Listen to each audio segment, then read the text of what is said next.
On today's adventure, we will be heading southwest of New Mexico to Bill Evans Lake. But first, we'll make a quick stop to fill up and to grab some snacks.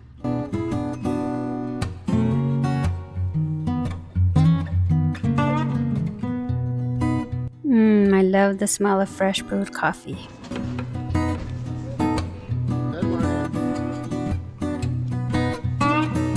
We have a 4.5 hour drive ahead of us. As we made a pit stop at the rest area, I noticed a sign that said to beware of rattlesnakes. We drove through the historic town of Hillsboro. It was founded in 1877 after gold was discovered nearby. This discovery quickly sparked a mining boom, attracting thousands of settlers. Soon after, the silver and copper deposits were also found. The mining town had over 7,000 residents. It had saloons, theaters, and very busy general stores. The boom lasted well into the early 20th century, eventually slowing down in the 1930s. As we continue our journey, the landscape starts to change. You see these desert hills with scattered pinon trees, and then suddenly you're climbing higher. The road winds into rocky mountains, and the trees get taller. You start seeing oak and pine showing up, like you're stepping into a different part of New Mexico.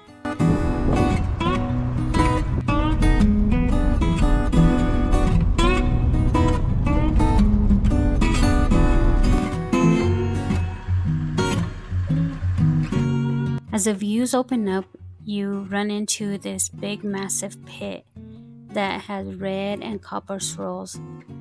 It's one of those moments where you just stop and think like, wow, this place has really been through a lot. They had this overview where you could see the pit. So the legendary Santa Rita Copper Mine is also known as a Chino mine. It was established in 1800 after being discovered by a Spanish explorer.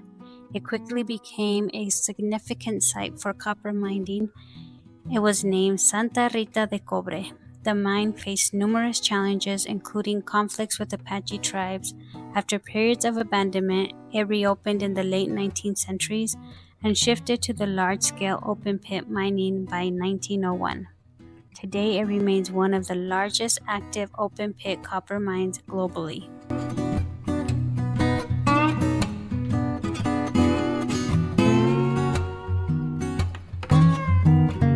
We continue our journey to Bill Evans Lake, passing the creative town of Silver City, which we'll be exploring later during our trip. The drive to the lake from Silver City is gorgeous. For a good stretch of the way, you're riding alongside the river, with cottonwoods lining the edges. As we pull up to the lake, the view is absolutely stunning. What's wild is that this lake wasn't even built for fishing. It was created to pump water from the Gila River up to a nearby mine. It sits on top of a mesa over 300 feet above the river. But in 1972, the state bought it from Phillips Dodge and turned it into a public lake. Now, this peaceful little spot where people come to fish, relax, and enjoy the outdoors. I found the ideal shady spot. Before throwing my rod in the water, I decided to do some reading, followed with some journaling, and I even took a nap. I woke up to the birds chirping and the sound of the water as it hit the shore.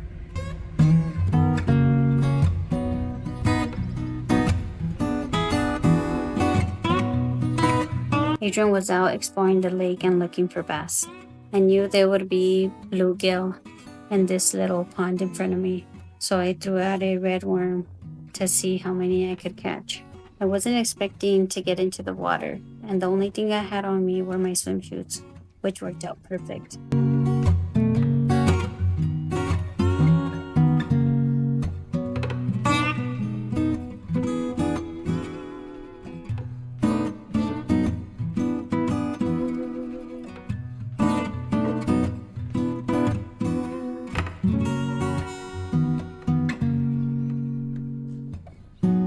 I got in a snag.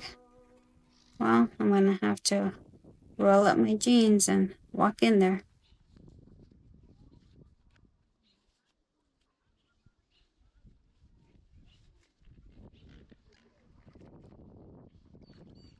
The water's getting a little deep. It's a good thing it's not that far.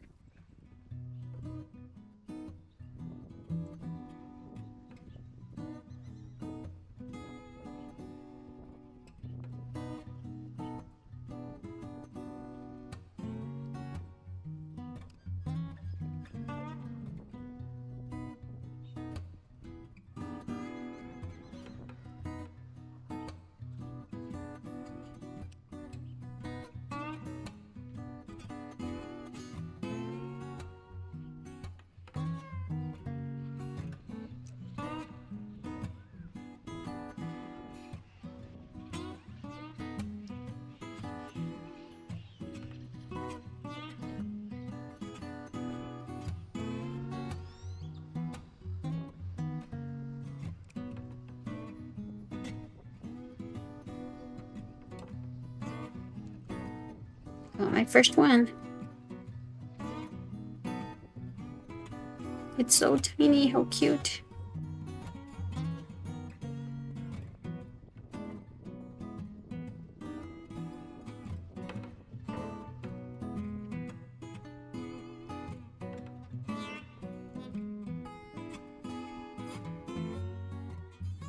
Bye, little guy.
Wow, look at the colors on this one. How beautiful.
Oh, did you? On the crappie jig.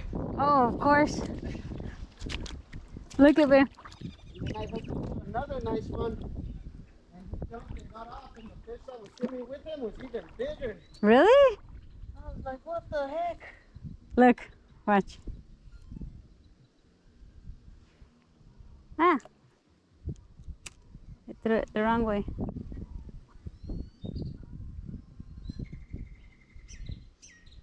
Ahorita, as soon as they would hit the water, yeah. No, there it is. No, they're just right here. Look, see? See? I want you to see it.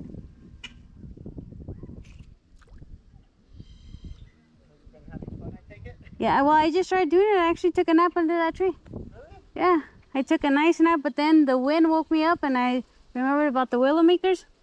Widow makers? Yeah. Oh, shoot.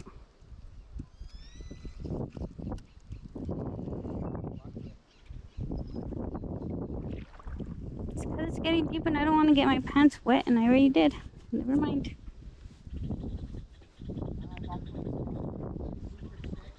Mm-hmm. What do you mean sketchy? How? Oh, okay. And there was nobody else around you? Mm.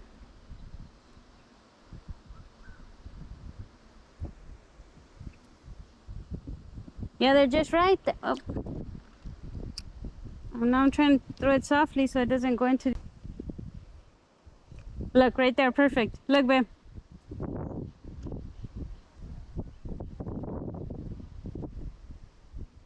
See? Ah! Oh, he's on! Yeah. Look how little they are. Look at... Mm-hmm.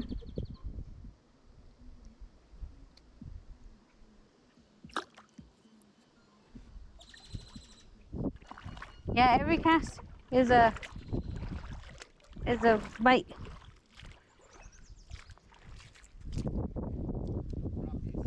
None?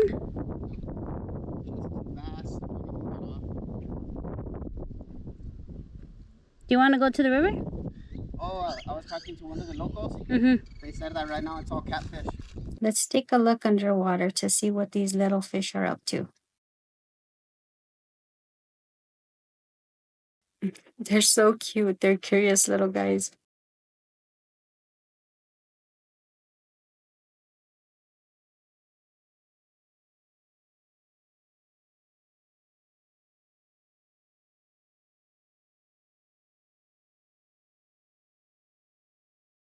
This one looks like a bass to me. What do you guys think?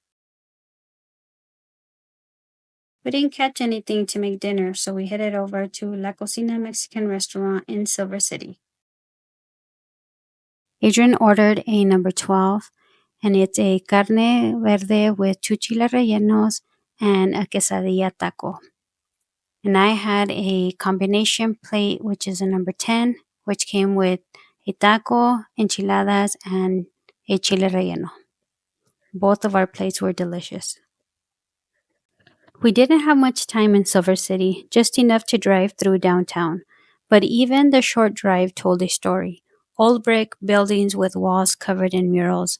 I learned later that this place started booming back in the 1870s after silver was discovered.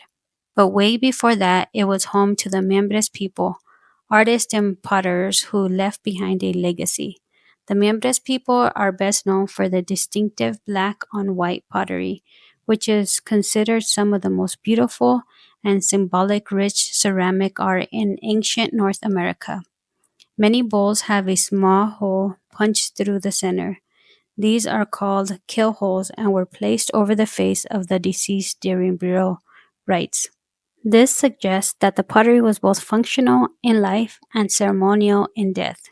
Their work is studied for insights into prehistorical life, spirituality, storytelling, and even early astronomy. And somewhere in between all that history, a young Billy the Kid, just a boy back then, walked these same streets. Before all the stories and legends, he was just a kid named Henry. His mom is buried here.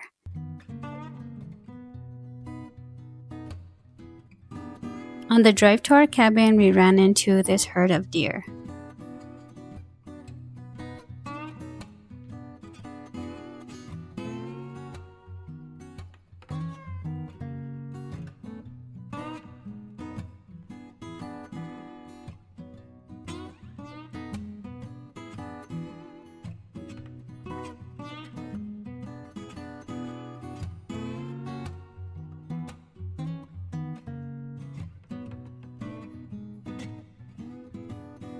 The cabin was perfect, cozy, quiet, and welcoming.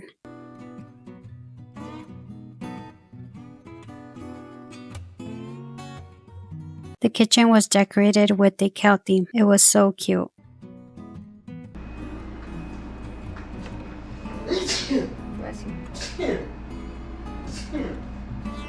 The next morning, as we were packing up to head on to our next adventure, we walked outside and this deer was drinking water in the front yard.